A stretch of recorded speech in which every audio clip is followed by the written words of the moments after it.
ওসমান হাদির মৃত্যুকে কেন্দ্র করে উত্তাল ঢাকা।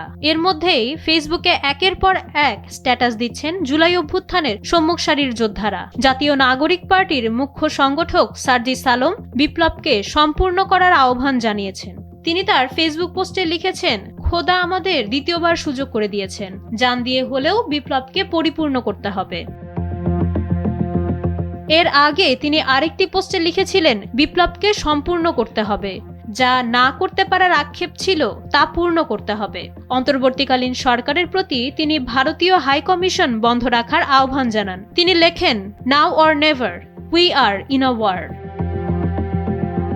সিঙ্গাপুরের মাউন্ট এলিজাবেথ হাসপাতালে চিকিৎসাধীন ইনকিলাব মঞ্চের মুখপাত্র ও জুলাই বিপ্লবী শরীফ ওসমান হাদি বৃহস্পতিবার রাতে মারা গেছেন।